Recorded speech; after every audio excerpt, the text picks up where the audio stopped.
tenemos al doctor Oscar Díaz. Él es el líder técnico aviar de Alura, es médico veterinario zootecnista, egresado de la Universidad de Coahuila, Neiva, con especialización en sanidad animal por la UTCA y formación en sistemas de gestión de calidad ISO 9001, certificada por Icontec. Cuenta él con más de 18 años de experiencia en la industria avícola, destacándose en roles administrativos y técnicos. A lo largo de su trayectoria ha desarrollado un profundo conocimiento en diversas áreas claves en la producción avícola y hoy nos va a tocar un tema supremamente importante que yo sé que a todos nos toca todos los días, que lo vemos como una solución que nos apaga los incendios, y su charla dice: uso responsable de antibióticos solubles, soluciones basadas en evidencias para ponedoras sanas. Muchas gracias, doctor. Muchas gracias por la presentación, algo larga, pero bueno, son 18 años ahí recorridos. Es la última charla, es el momento más difícil, ya hay cansancio, ya hay saturación, ¿sí? Así es la resistencia bacteriana, como ahorita, ¿sí? Nos resistimos a pronto recibir información, nos resistimos a tener un nuevo concepto, una nueva información, y esa es la idea, ¿no? Voy a tocar puntos críticos, ¿sí? Un poco acá, no pasa la charla.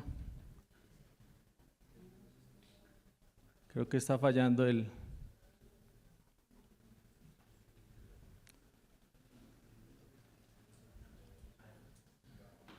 Ya.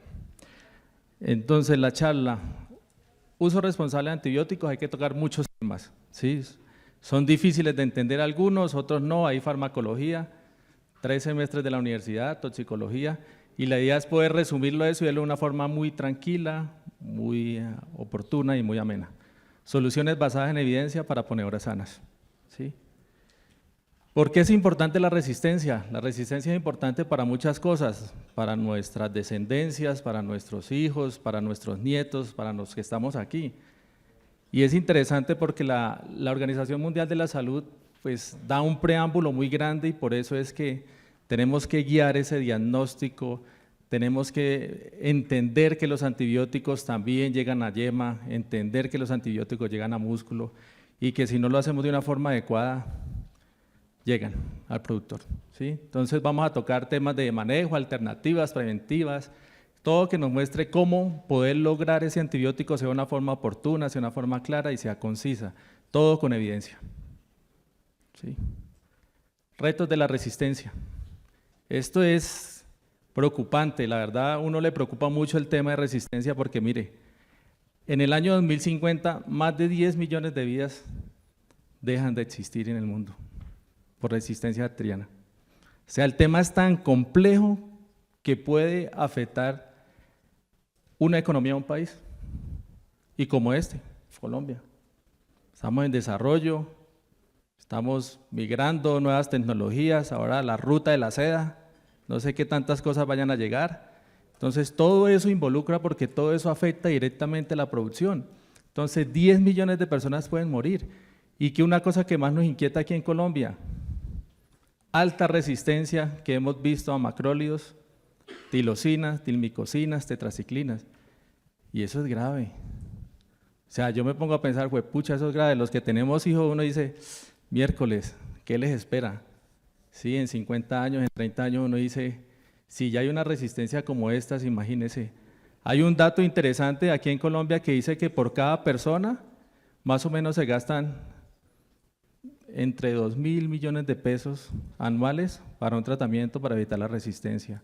Imaginen multiplicando por los 49 millones de personas. O sea, eso es una cosa abrumadora. Y ahí estamos todos, el impacto, el compromiso colectivo, todos los que están aquí, los productores, porque de aquí es donde dependemos, ¿sí?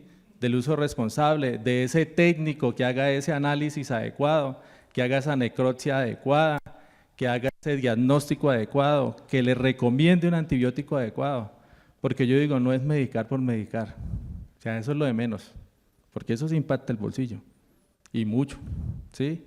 Esos antibióticos que cuestan 200.000, 300.000, hay que guiarlos, no dice hay que guiarlos, hay que guiar ese diagnóstico, ¿sí? Preocupante el tema. Seguimos. Este es un cuadro que pienso que va a tomar mucha relevancia. Estos son los antibiogramas que hemos hecho en el transcurso de las visitas en todo el país. Y a uno le preocupa, ¿sí? Me preocupa mucho, aquí está E. coli, ¿sí? Aquí hay diferentes departamentos, lástima que no se ve bien. Ahí está pollo engorde, ponedoras y reproductoras, ¿sí? Y está incluido centro también. ¿Qué me preocupa? Que para E. coli, 93.6% de resistencia a trimetropin sulfa. ¿Quiénes aquí han utilizado trimetropin sulfa? ¿Quién no, no? 93%. Y uno dice, miércoles, 93%. Yo me acuerdo que en el laboratorio, cuando estaba allá, en una de las compañías que trabajaba, uno utilizaba mucho trimetropin sulfa para combatir coriza. Era la predilección. Y empezábamos a cultivarlo y empezó a cambiar. Ya no servía. Ya servía otro tipo de antibiótico. Y es por eso, el uso indiscriminado. El mejor ejemplo para el tema de resistencia bacteriana es la colistina. La colistina anteriormente se utilizaba para todo. Huepucha, era indiscriminado, lo prohibieron. Y hoy que hacemos la lectura interpretada, ya es sensible. Y solo porque la pararon. Entonces lo mismo pasa acá. Uno ve, mire, resistencias 93, 48, 50, 75, más de 4 antibióticos. Solo para E. coli. Vamos para salmonela. Lo que dicen, la innombrable, ¿no? Pucha, complicado. 100% de resistencia a trimetropin.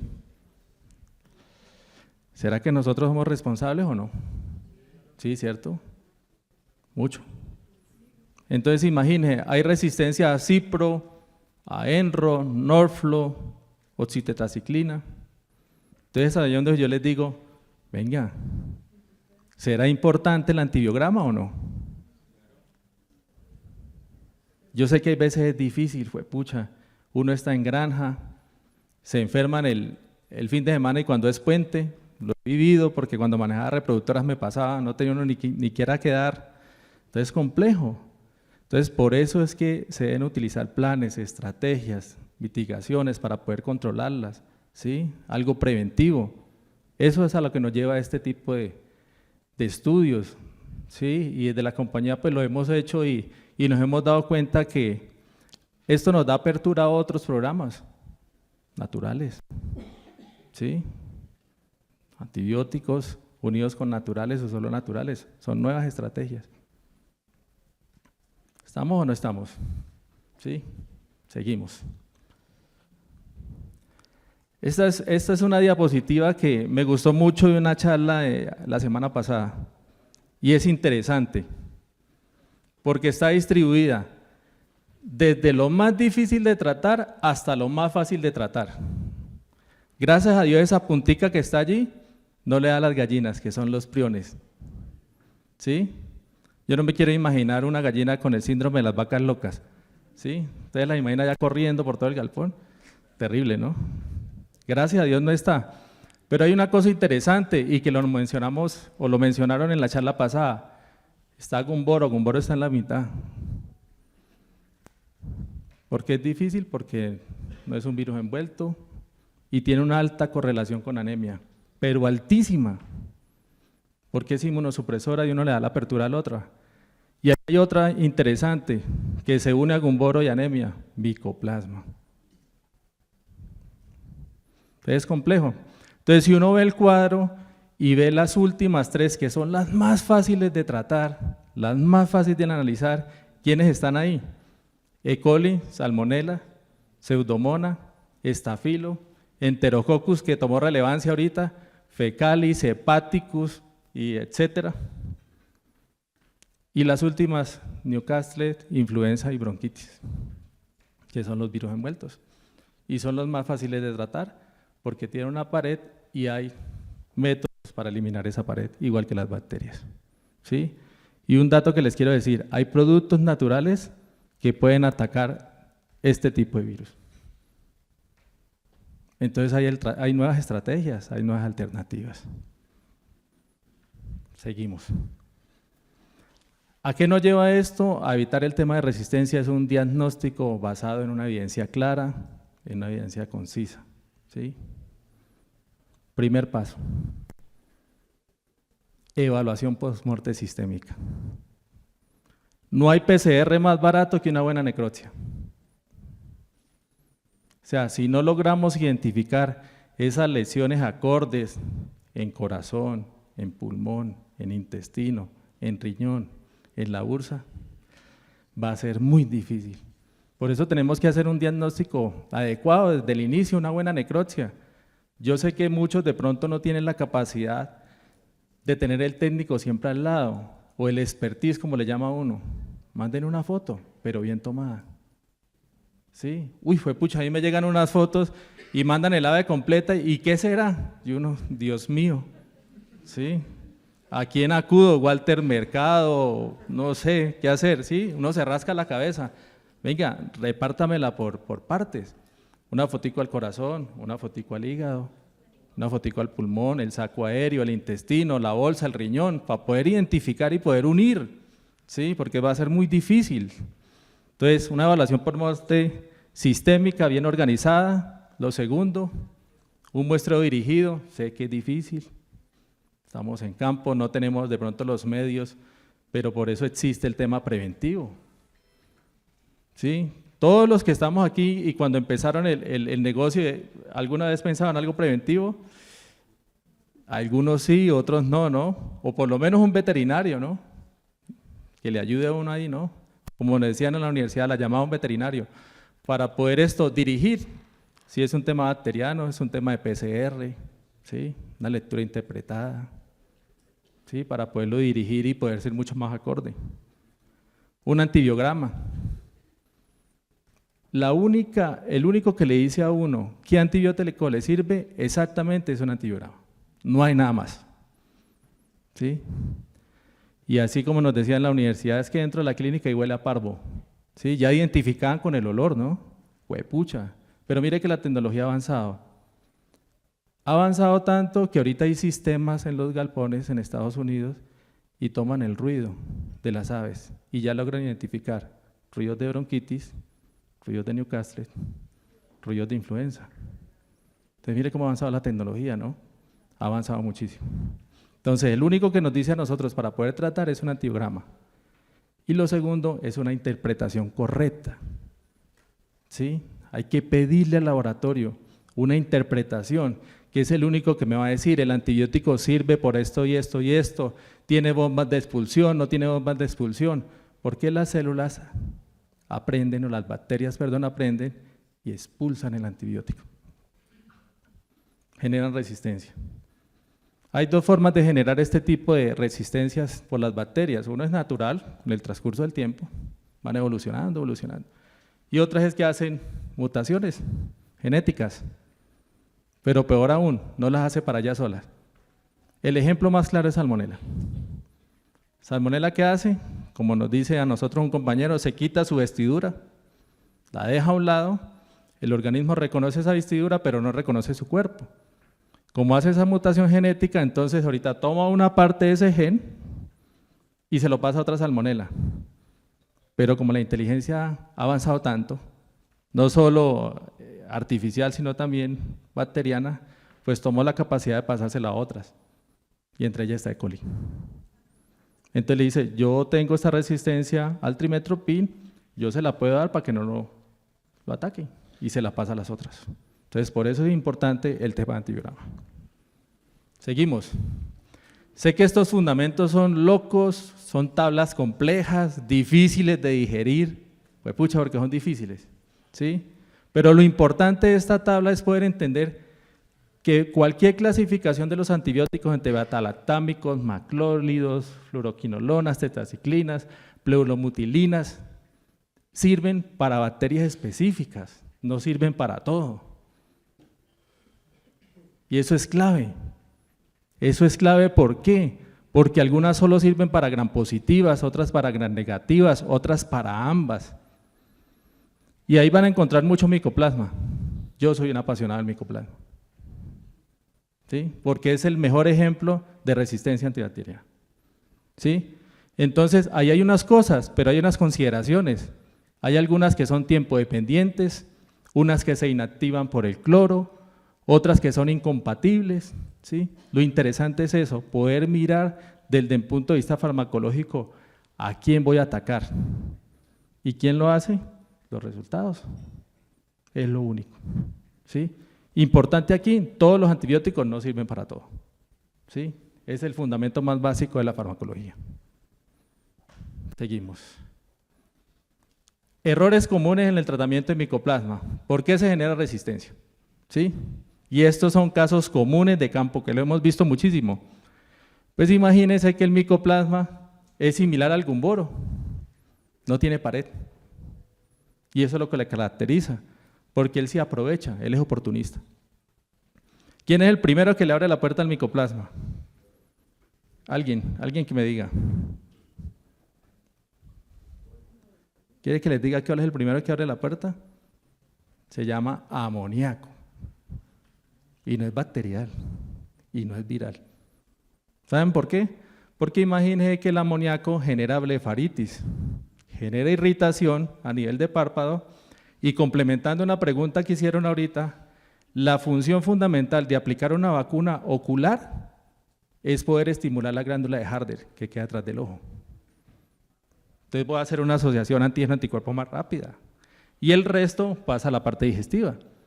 Y se metaboliza y va al vaso y estimula. Pero si yo tengo una blefaritis, un proceso inflamatorio, me inflama la glándula de Harder, entonces la vacuna no la va a recibir igual. ¿Sí?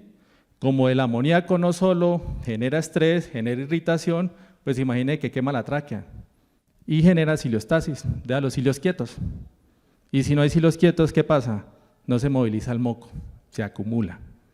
¿Y quién aprovecha ahí? Miren, micoplasma. Unida a las cilias, ingresa y empieza a dar efecto.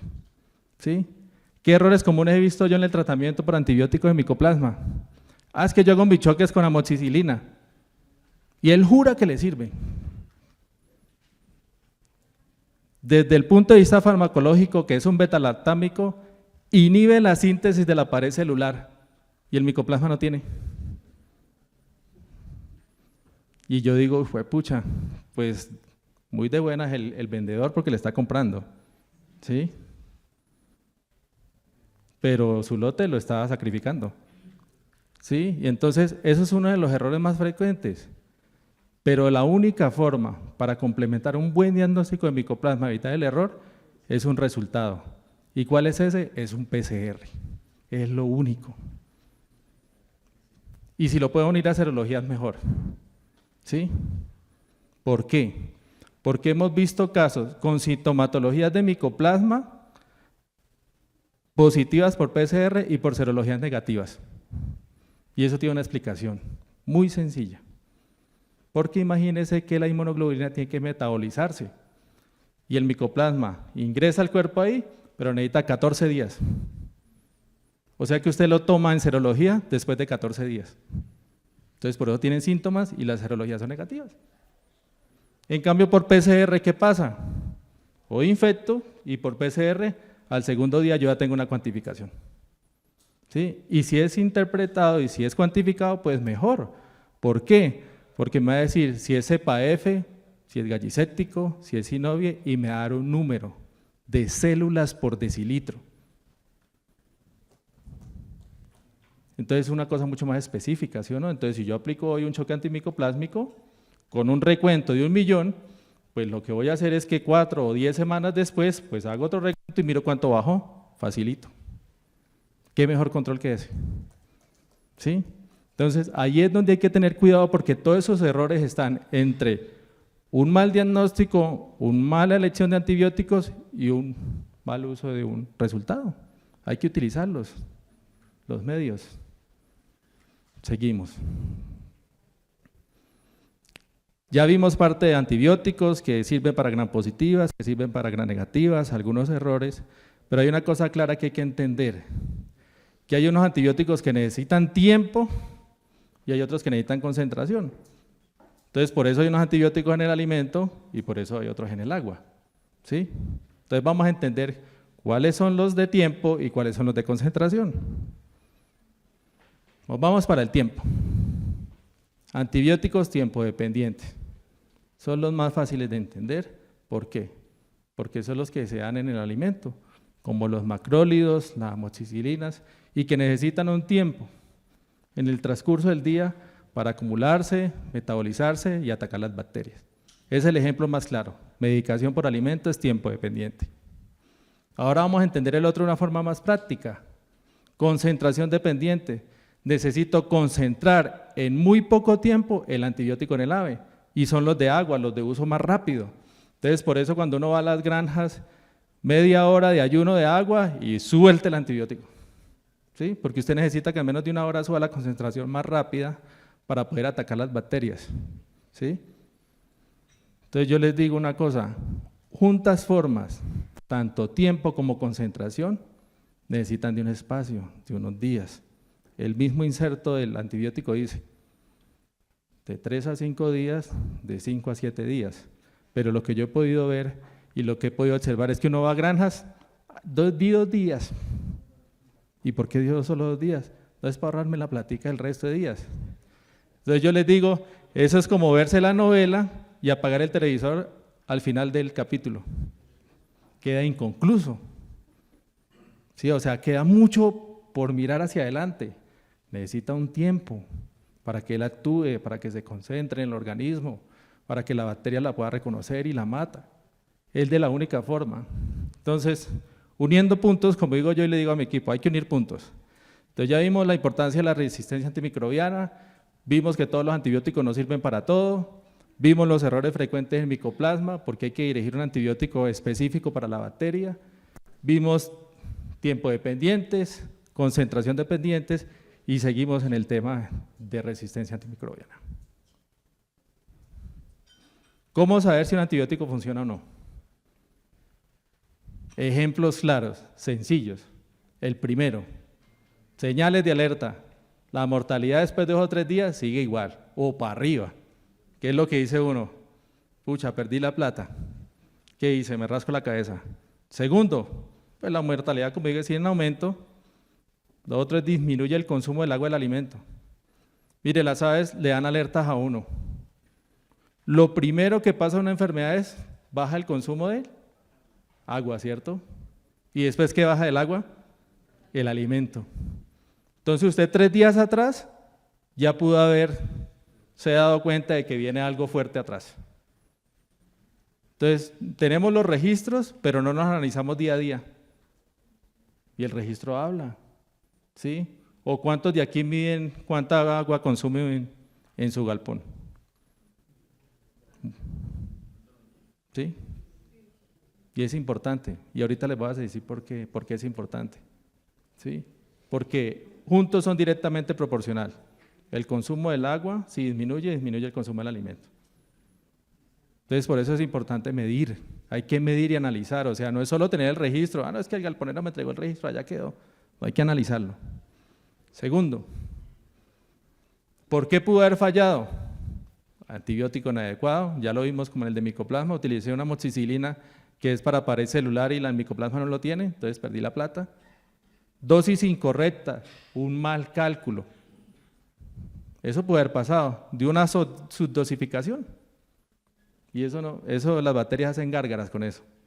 ¿Sí? Y se le ríen, me dio poquita dosis, no pasa nada. ¿Sí? Segundo, tercero, calidad del agua, que ahorita vamos a hablar un tema interesante. Y lo otro es que no era una enfermedad bacteriana, era viral. Pucha. Entonces, por eso es interesante mirar las necropsias, hacer un análisis consensuado. Y lo tercero, ¿qué nos queda? Rezar. Y a muchos nos pasa el fin de semana. Nos ha tocado rezar porque nos enfermaron y fue pucha, ¿y qué hago? Sí. Entonces, la última pienso que es la más crítica porque hay que rezar y hay que rezar con harta fe, ¿sí?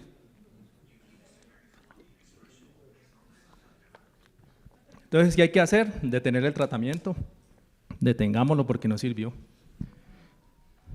Consultemos al médico veterinario ahora sí lo va a consultar, ¿sí? Porque ve lo que pasó, ¿sí? ChatGPT no sirvió, ¿sí?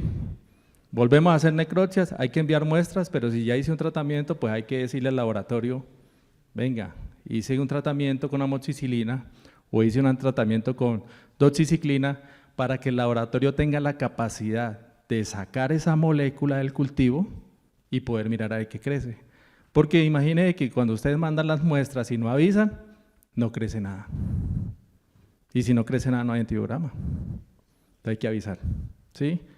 Y lo último que queda es no repetir. No repita ese antibiótico porque ¿para qué? No sirvió, ¿sí? Entonces ahí nos quedan varias cosas. Si no son creyentes, van a aprender a ser creyentes, ¿sí? Seguimos.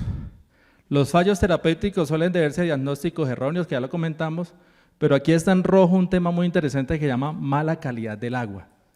Y la mala calidad del agua tiene que ver mucho con la resistencia, pero muchísimo. O sea, ustedes no se imaginan cuánto. Y ahora vamos a ver los ejemplos. Vamos a mirar. Calidad de agua y su impacto en la terapéutica. Venga, hagamos un análisis microbiológico del agua. Es interesante, porque muchas de las enfermedades están ingresando por el agua. Esto es uno de los resultados que nosotros tenemos normalmente en granja. Mesófilos altos en bebederos, en tanques de agua, coliformes totales, coliformes fecales, Clostridium. Sí, después dicen, no, es que se me aumentó el indicador de huevo sucio y entonces hay una diarrea. Venga, es que el Clostridium viene por el agua. Entonces le echan la culpa al alimento porque tiene mucha proteína y la bacteria lo que hizo fue aprovechar la proteína, entonces el Clostridium fue para arriba. Y uno dice, no, venga, es que el agua está contaminada. ¿Sí? Entonces ahí hay que tener presente porque hay que hacerlo 2 veces al año, uno dice, o 3 veces al año. ¿Sí? Pero sumado a esto hay que hacer otro análisis. Y hay muchos que no lo hacen. Físico-químico. Es pero fundamental. Fundamental, ¿por qué? Porque algunos pHs desestabilizan macrólidos y quinolonas.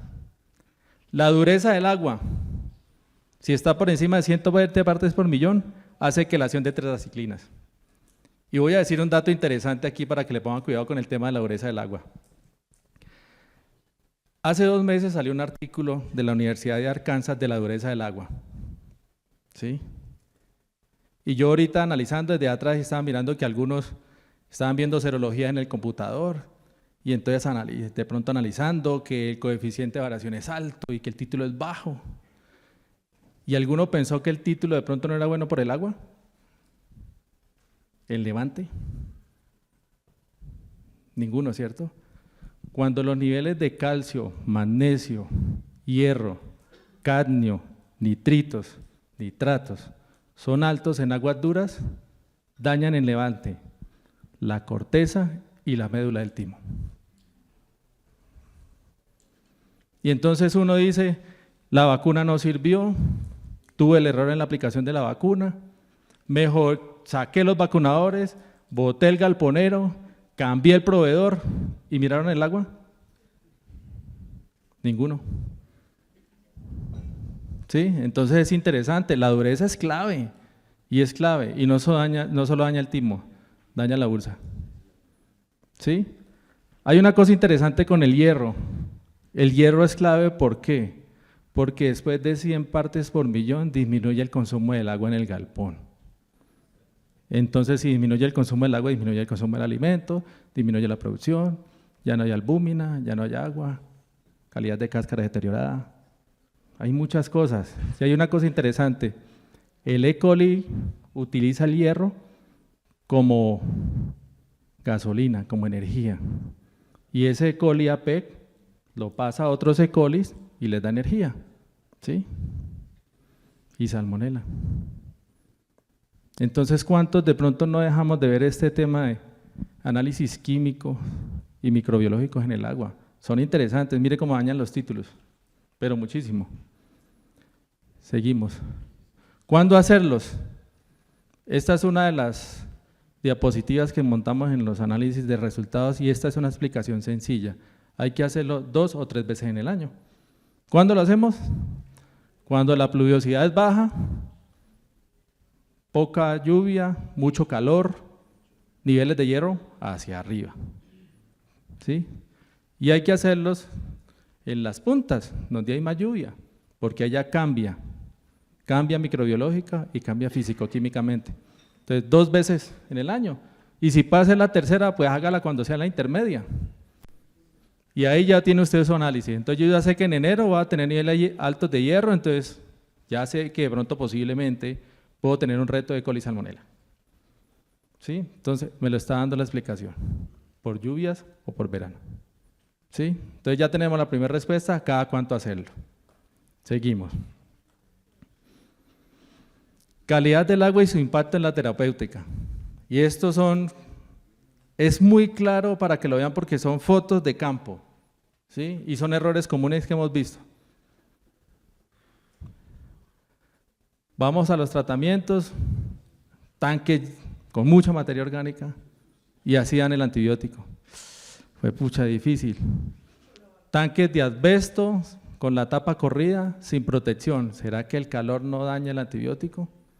¿Cierto que sí? Antibióticos mal diluidos y precipitados en el tanque, también. Altera de una vez el tratamiento, no se homogeniza. Esta es clave. Estas 3 últimas. Tengo el mejor antibiótico, no es de tercera, pongámoslo de 10ª generación. No ha salido, pero algún día va a salir. Sí, el más caro, $1.000.000 por kilo. Pero si tengo un bebedero así, ¿qué hago? ¿Será que el antibiótico hace su efecto?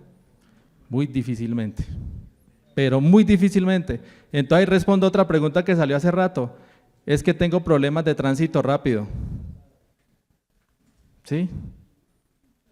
Y entonces el huevo sucio para arriba, tránsito rápido, ¿y qué hago? ¿Será el alimento? Entonces le echo la culpa a la doctora matándose la cabeza porque tengo que cuadrar bien el tema de la proteína, la energía, los aminoácidos, ¿y qué pasó? Y el mismo alimento lo tengo en otra granja y allá sí le da resultado. Entonces, ¿será el manejo? Ahí está. ¿Sí? Este tipo de bebederos, yo pienso que es mejor quitarle esa campanita, dejar solo el nipple. Porque es muy cansón lavar eso. Pero muchísimo. ¿Sí? ¿Qué pasa con eso? Aquí hay un estudio interesante, es viejito, pero es muy diciente. Y ahorita lo hablábamos por ahí en el desayuno con un productor y me decía, el bebedero de nipple. ¿Qué hicieron aquí? Tomaron en el nipple a la entrada del galpón y a la salida del nipple. Y en el bebedero de campana a la entrada del galpón y en el bebedero. Mire el contenido bacteriano. Entre E. coli, coliformes totales, fecales, Streptococcus, microorganismos, mesófilos y lo que quieran aumentar. Entonces, ¿cuál es mejor, el de nipple o el de campana? ¿Cierto? Porque tiene menos riesgo de contaminación. El de campana sirve, pero siempre y cuando usted tenga un procedimiento adecuado de limpieza, de lavado, ¿sí? Y que cuando utilice una vacuna viva, pues lávelo mejor aún. Y que si aplican vacunas en el tanque, no se le olviden hacer el barrido. Porque imagínense que hay ciertas vacunas que quedan adheridas al biofil y generan regresión génica de la vacuna. ¿Sí? Entonces esto es interesante verlo. Este mismo estudio tiene este otro ejemplo. Fueron un poquito más allá. Compararon la mortalidad entre hembras y machos en reproductoras entre bebedero de nipple, que es el azul, y el de campana. Mire lo curioso. En el bebedero de campana la mortalidad era más alta. Y es por la razón que está ahí clara, el contenido bacteriano. Si no se lava, la materia orgánica coge ventaja, E. coli, salmonella y lo que le quieran montar de ahí para arriba. Pero peor aún, hay ciertas enfermedades que utilizan vehículo del agua para ingresar. ¿Cuáles son? Enfermedades respiratorias como micoplasma. ¿Por qué? Porque el micoplasma genera biofil. Y yo insisto mucho en los procedimientos. Ese huevo que se rompe en el galpón, en la clasificadora, hay que recogerlo, hay que limpiarlo, hay que desinfectar. Un huevo a una temperatura de 28 grados centígrados y con una humedad adecuada puede durar 18 semanas activo el micoplasma. Entonces a mí me preocupa mucho cuando uno ve esos huevos por allá, finalizando el galpón, por allá está la cáscara botada. Es que la vacuna no me hace efecto, es que el antibiótico no me hace efecto, venga, es que el antibiótico está retado. Y es básicamente es por eso, es por el control. Entonces ingresa por el agua, el E. coli ingresa por el agua, la pastorela que está de moda ingresa por el agua, ¿sí? Newcastle, bronquitis, Maret, Gumboro, todas esas utilizan el agua. Entonces, por eso es interesante el agua, por eso hay que mirarla, analizarla. Seguimos. ¿Qué hay que tener en cuenta? Como estamos hablando del agua, pues si vamos a medicar en el agua, hay que tener en cuenta el consumo, ¿sí? No es lo mismo el centro que el valle, no es lo mismo que Barranquilla, porque cada ave, dependiendo de la temperatura ambiental, va a manejar unos consumos de agua. Por ejemplo, 25 grados centígrados, 230 ml por ave. Y eso es crucial. Pero eso, ¿usted quién se lo dice? Las personas que miden saben. Porque sabe que me gasto 1000, 2000 litros de agua, entonces ya sé, lo divido por el número de aves y sé exactamente cuánta agua me está consumiendo cada ave. Entonces, por eso es crucial medir, ¿sí? Para poder hacer un buen diagnóstico. Hay una cosa aquí interesante que dice que por encima de los 21 grados aumenta entre el 7 y el 9% el consumo del agua. Eso es mucho. O sea, el 7 es mucho. Entonces, por eso hay que tenerlo presente. ¿Sí? ¿Seguimos o no seguimos? ¿Estamos o no estamos? ¿Sí? Bueno, estamos. Seguimos vivos, ¿no? No los he dormido todavía. Yo sé que ahorita el almuerzo nos reaviva. ¿Sí? Vamos a evitar esa resistencia. Seguimos. Medicaciones en alimentos y su impacto en la terapia o en la terapéutica. Pues pucha, esta es compleja, ¿no? Porque aseguro el antibiótico en el alimento, pero lo manejo mal. Lleno de materia orgánica, ¿sí? Este tipo de comedero sin la rejilla. Entonces, ¿será que la materia orgánica afecta el antibiótico ahí? ¿Sí? Estos comederos yo no sé si son percheros o son comederos, ¿sí? Pero ahí veces dicen, no, es que el consumo no lo tienen, pero venga, a la altura. Entonces el antibiótico tampoco, ¿sí? Pues pucha, entonces uno dice, venga, pero Dios mío, o sea, le da una impotencia, ¿no? Pero impotencia de la buena, no de la mala, ¿no? Entonces uno dice, venga, o sea, usted puede tener el mejor alimento, el mejor antibiótico, pero si los manejos no son correctos, pues estoy contribuyendo a la resistencia bacteriana. Así de sencillo. Seguimos. ¿Qué hay que hacer en la preparación de una preparación correcta en antibiótico? Esta es clave. 1. Cálculo preciso. Miligramos por kilogramo, un buen pesaje del ave, acorde, uniforme, en las esquinas, en el centro, sacar un buen promedio del peso. Y lo último, el consumo del agua. Clavísimo, clave, clave, clave. El consumo del agua es clave. Segundo, predilución. Eso no es coger el antibiótico y lo vas a echarle al tanque, no. Ojalá pudieran tener el agua a 21 grados centígrados. Una buena homogeneidad y después sí lo agrego. Porque eso es clave. ¿Sí? Buscar el momento óptimo. Uno sabe cuándo es cuando consume más agua. Uno sabe. 10 de la mañana, mediodía, 3 de la tarde. Ustedes saben el comportamiento de sus aves. Y lo último, para una buena corrección o dosificación, evitar mezclas incompatibles de antibióticos. Y esa es la que sigue. ¿Sí? Yo me los imagino a ustedes allá, bombardeando sus gallinas, y uno dice, fue madre, yo voy a barrer, se abarro todo. Lo bueno, lo malo, las bacterias buenas, las bacterias malas, bifidobacterias, lactobacilos, exclusión competitiva ya no hay, ¿sí? O sea, barro hasta el enterocito, las cilias, barro todo, o sea, me fui con todo, ¿sí? Entonces ahí es donde tenemos que entender que hay ciertos antibióticos que son incompatibles, ¿sí? Pero muchísimo. Voy a hacer aquí una cosita. Macrólidos y quinolonas, que ellos son tilosina y enrofloxacina, ¿sí? Unos precipitan al otro, ¿sí? Entonces se quelan y se caen. Entonces imaginen, no estoy haciendo nada, perdiendo plata porque estoy utilizando 2 antibióticos. Enrofloxacina y suplementos de calcio, de estos suplementos que dan líquidos en el agua, pues no hacen un buen barrido cuando van a aplicar el antibiótico y lo que hace es bajarlo, lo quela, ¿sí? Y aquí hay una muy común, para no alargarme mucho, tiamulina y himolencina, coccidiostatos, ¿sí? Entonces lo llaman a uno, es que tienen síndrome nervioso, esos Newcastle, la cabeza para atrás, las pollitas allá se mueven, ¿qué hago? Y yo pregunto, venga, ¿con qué medicaron? No, tiamulina. Venga, ¿y tenían coccidiostato? Sí. Ah, esa es la respuesta. No pueden mezclar, son totalmente incompatibles. porque los metabolitos de la monensina o de los cocistostatos se aumentan porque no se pueden metabolizar en el hígado. Entonces ahí es donde es clave y ahí es donde es relevante el hígado. ¿Por qué tomo el ejemplo del hígado?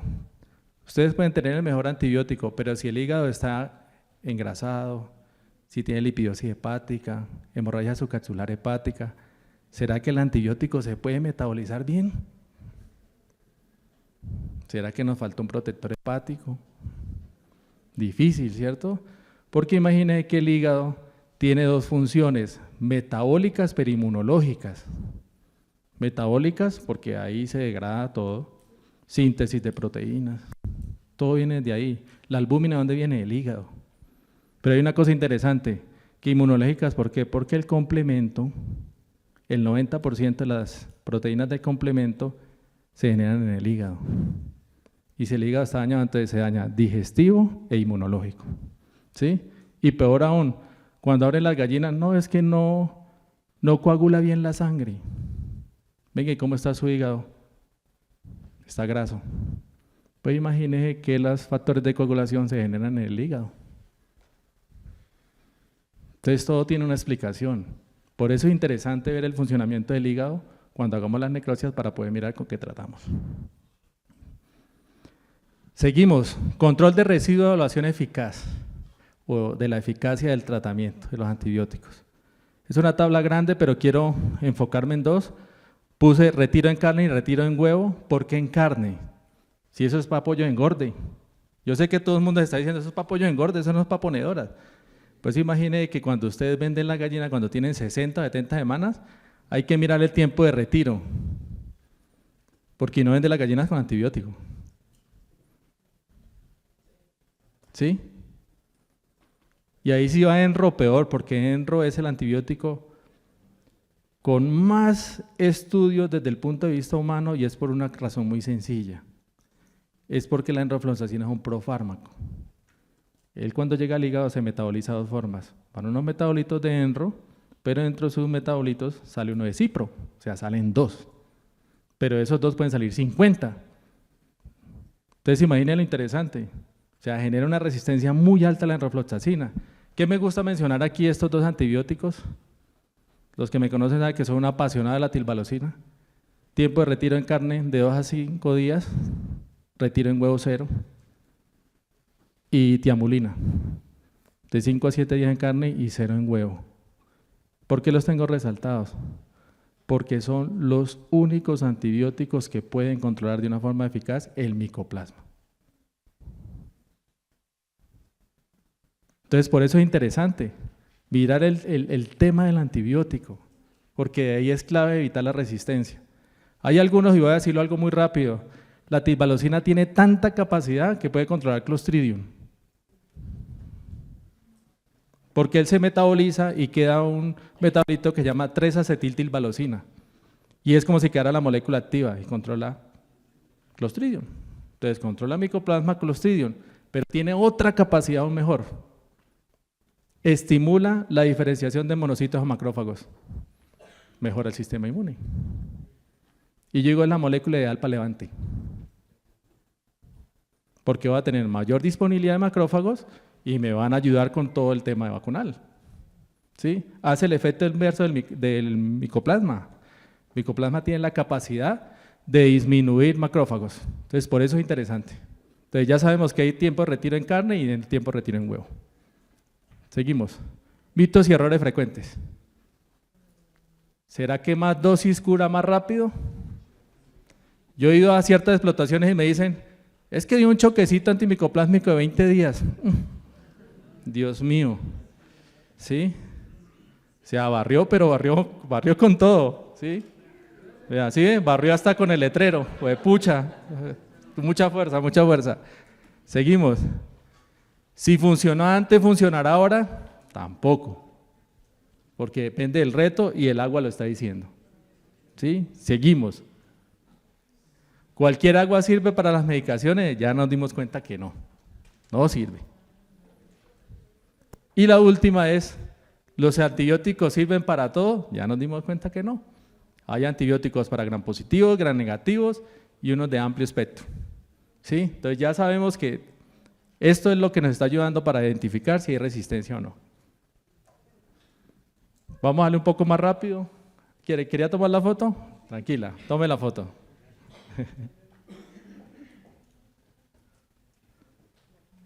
Bueno, seguimos.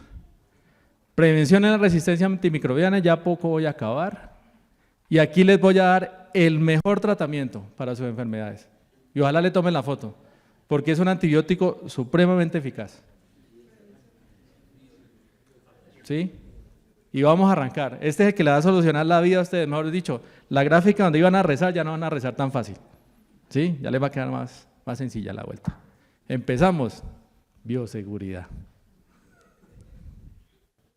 Si no tengo una buena bioseguridad, por mejor antibiótico que tenga no me va a servir.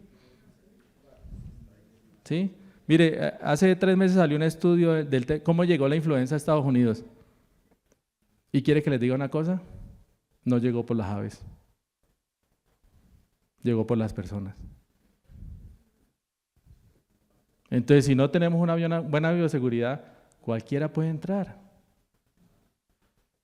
Mire Brasil cómo está ahora. ¿Sí? Mire cómo está Estados Unidos. A mí nunca me pasó por la cabeza decir, venga, es que en Estados Unidos están alquilando gallinas. ¿Alquilan gallinas? Entonces yo le alquilo la gallina a usted para que ponga los huevos en su casa. Con el tema de influenza. Mira hasta dónde ha llegado, o sea, es una cosa loca. Es difícil, entonces la bioseguridad por eso es fundamental. Primer antibiótico, bioseguridad. Se vale como 300.000 por el kilo. Seguimos. Vacunación. Nos lo dijeron ahora. Vacunación estratégica, un buen análisis serológico, una buena calidad de pollito, hacer un análisis desde el primer día, relación peso-saco vitelino es fundamental. La inmunoglobulina Y, si no se reabsorbe bien el saco vitelino, pues los títulos no van a ser adecuados.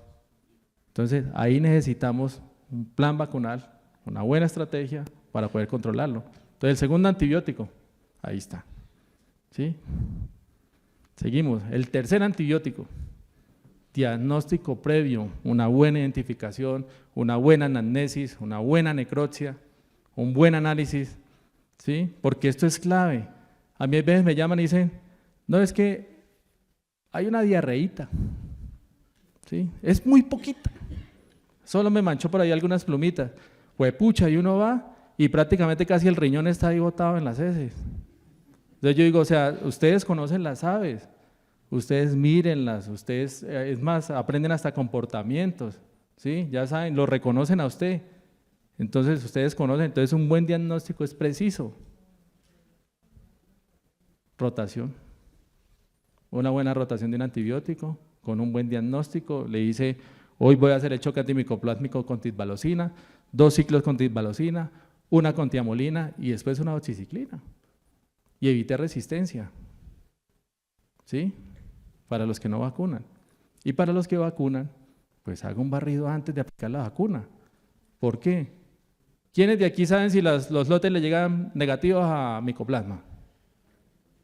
¿Quiénes? Ninguno, ¿cierto? Entonces, para evitar eso, ¿qué hace uno? Un barrido. 1 semana y media, 2 semanas antes de la aplicación de la vacuna. Elimine el riesgo. Y después aplique la vacuna. Es más barato en Levante, ¿sí? Sobre todo por Sinovie, porque Sinovie, ¿cuántas vacunas aquí contra Sinovie? Ninguno, ¿cierto? Les voy a dar un dato clave. El 100% de los micoplasmas en Colombia, el 70% es Sinovie el que circula en el país. ¿Y cuántos vacunamos? Ninguno. ¿Sabe qué es lo peor? Que cuando a ustedes se le dañan los títulos de bronquitis y geniocasia en el Levante, usted le echa la culpa a todos y nunca piensa en el micoplasma. Y él sí tiene la capacidad de dañar títulos, pero muchísimo. He visto títulos con coeficientes de variación de 120, 130. O sea, tiene títulos de 6.000 y de 31. Y el micoplasma es el que hace el efecto. Entonces, imagínense todo lo que está causando. El último, alternativas naturales. ¿Por qué no? El ICA está haciendo buenos seguimientos en huevo, trazabilidad. Y aquí hay unos interesantes. Hay probióticos, prebióticos. Me gusta mucho el tema de ácidos orgánicos, de cadena media, cadena corta. Tienen una gran capacidad, pero grandísima. Imaginen que controlan hasta Aspergillus y la gente no le busca el beneficio. Tienen la capacidad de dañar virus envueltos, degrada la capa y el organismo los puede matar de una forma diferente. Y a mí estos bacteriófagos, juepucha, eso es una tecnología brutal. Y son virus benéficos que atacan salmonela principalmente de una forma natural y usted lo puede unir con un antibiótico a una dosis más baja y controló. Entonces hay alternativas. Entonces aquí ya tienen los mejores medicamentos para tratar la enfermedad. Y todo va esto relacionado al tema de resistencia a una sola salud. Me preocupa mucho lo que está en negro, porque la Organización Mundial de la Salud dice que para el 2030 se proponía reducir el 60% del uso de antibióticos. ¿Será que sí lo vamos a lograr? Pues yo digo, pucha, muy complicado, es muy difícil. Pero lo que yo quiero decirle aquí es que ustedes como productores tienen la responsabilidad de hacer las cosas bien para poder llegar allá. Porque todo esto incluye una salud global, una salud pública, una salud ambiental, una salud animal y una sostenibilidad. Y eso es clave. Entonces ustedes son responsables. O sea, si devuelven resistencia en las bacterias, todos somos responsables, porque tomamos malas decisiones en algún momento. ¿Sí? Y voy a terminar con esta frase. Tratar con evidencia es defender la salud pública, el bienestar animal y la viabilidad del sistema productivo. Si no hacemos un buen análisis, no podemos llegar allá. Muchas gracias. Muchas gracias. Seguimos con nuestra sesión de preguntas. Entonces, sí, si alguien tiene preguntas, levantemos la mano, participamos. No químicas porque no soy químico, no mentira. No tan difíciles. Con respecto a la salmonela, ¿por qué hay resistencia para aplicar esa vacuna o por qué el ICA no le está autorizando? ¿Cuál, la 9R? Sí, señor. Mire, hay una razón sencilla, es por la positividad, porque ya queda en campo. Entonces pasa lo mismo que comentaban ahorita con Gumboro. Usted ya vuelve activa y positiva su grana. Pero si usted no hace unos manejos adecuados, si usted no los hace acorde, esa vacuna puede generar una regresión génica. Ella queda activa. Y pasa lo mismo que con micoplasma. Los que utilizan cepa-F, ¿qué es lo que pasa? Que apliqué cepa-F durante un tiempo y deja de aplicarla. ¿Ustedes saben cuánto dura la cepa-F en campo? Dura más de 2 años. Entonces, ¿quién es el que está afectando ahí? Usted como productor y el vecino, porque el viento se la lleva, ¿sí? Entonces, la vacuna es fundamental mientras usted haga un diagnóstico adecuado, mientras haga usted un análisis adecuado y mientras utilice alternativas. Pienso que es más fácil irnos con otros productos que con una vacuna tan, digo yo, polémica, porque ha sido polémica. No quiero meterme mucho en el tema porque el tema vacunal es algo complejo, pero pienso que hay estrategias diferentes para poderla controlar.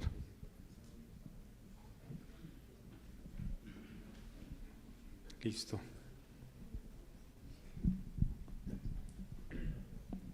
Muchas gracias. Mi pregunta tiene que ver con, pues no sé si en las otras partes de donde están los productores en este foro les pasa lo mismo. Mis vecinos y yo estamos en línea con certificación de ICA, ¿sí?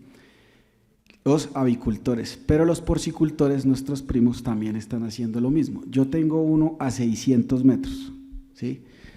Nos pusimos de acuerdo, hay buena relación, entonces él es muy juicioso con su plan vacunal y yo también.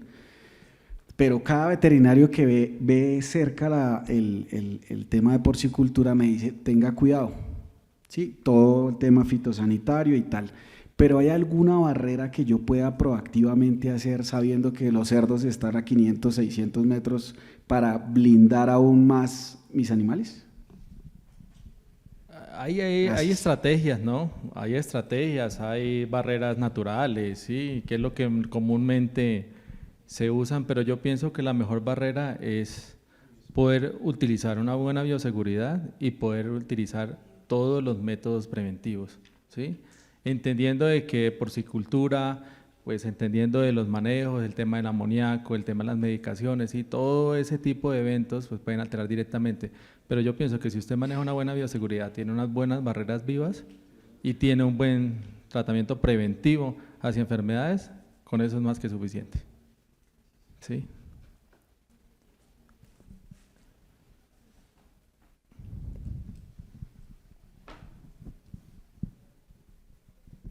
Sí, gracias. En el manejo con antibióticos, en el uso del antibiótico, en el concentrado lo denominó usted como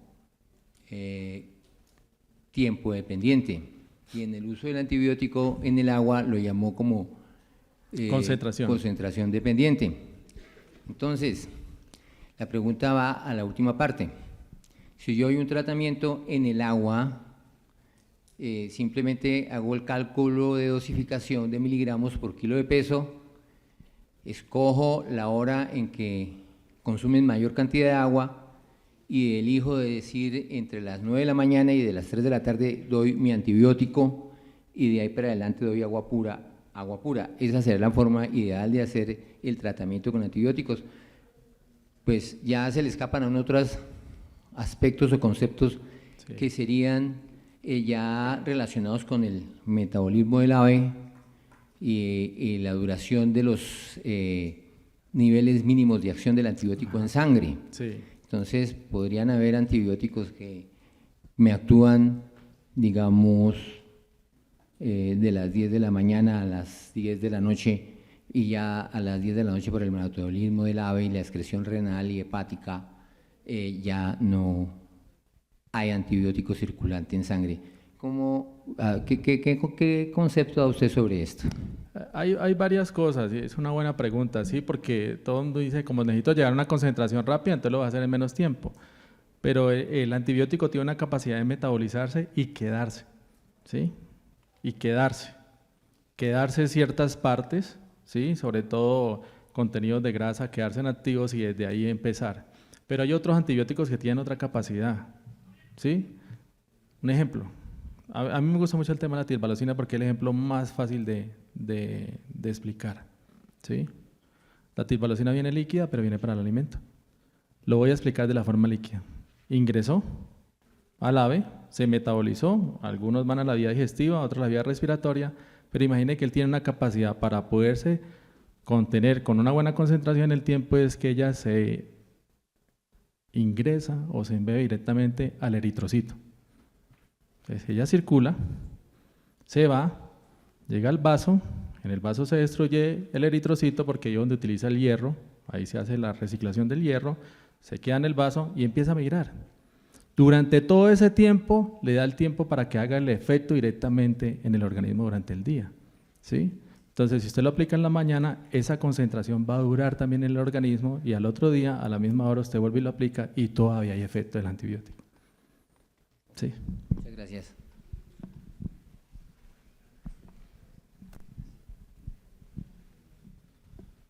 ¿Tenemos más preguntas? ¿Ya? Si no tenemos más preguntas, pues muchísimas gracias. Bueno, muchas gracias.